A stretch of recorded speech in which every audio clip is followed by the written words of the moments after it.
Alright guys, welcome back to Cursive. So we finished off our Magic C letters. So we've learned 6 letters. We started with our Magic C, we turned it into an A. We turned that A into a D. And then the next day we turned our letter A into a G by going down. And then we turned our letter A into a Q by going down, but going backwards and kissing the corner and making a tail. Today we're going to and then we also added the O to that. And the O was different, wasn't it? The O had its tail up at the top. All right, so the O went into the Magic C, started off that way, went all the way around, made a circle, but then its tail is up at the top. And that one had the interesting way of connecting. So if I was making the word dog, I would go right into that Magic C. I wouldn't go down first. So if you are connecting the O to another letter, you will connect it at the top. And you'll see some other letters do that as well. So the next magic set we will be working on is the magic set that starts with the letter I. And the letter I actually has 4, 5, 6, 7 different letters that you can make with the simple letter I. Here is our letter I right here. Looks a lot like our lowercase I, but we just give it a front tail and a back tail, and we trace in the middle. So we start at the bottom and we trace up to the halfway mark, and then we give it a tail. We dot that I, but we don't dot that I after we write the letter I. We dot it at the very end when we have written the entire word, okay?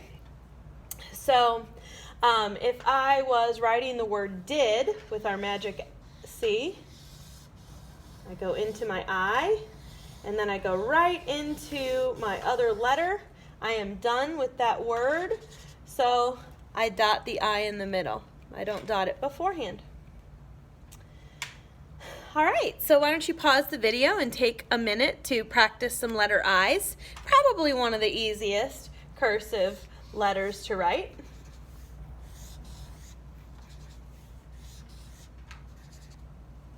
All right, now that you've paused it and given yourself an opportunity to practice the I, let's turn that I into another letter. One of my favorite letters because I think it just looks a little fancy and I like to write it. My first name starts with a J, and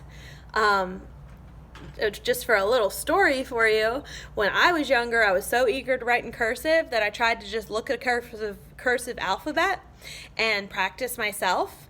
And because I didn't wait for my teacher to properly teach me the cursive strokes, I, to this day, can't do a capital J correctly. So I don't like doing the capital J because I think I just taught myself wrong. So it's really important that you wait to be instructed on how to write in cursive so that you don't make those mistakes that I did. But if I wanted to do the lowercase j for my first name, which we know that's not proper, but I do like a lowercase j. It starts with the lowercase I, and you go up, but when you trace back down, you don't give it a tail yet. You go all the way down, and then you do the same thing that you do with the G. You give it that loop up tail, and then you dot it when you're done with your word. So you go up, straight down, and give it that loopy tail. Doesn't it look pretty? I like the J. I think it looks super fancy. All right, so I'm going to go ahead and spell the word jog and show you.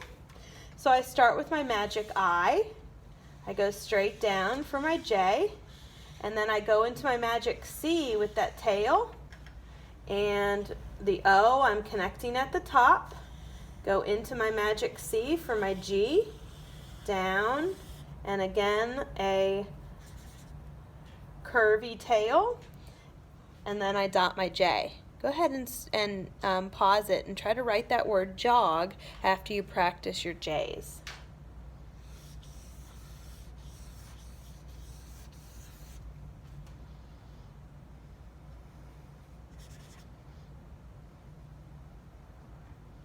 Okay.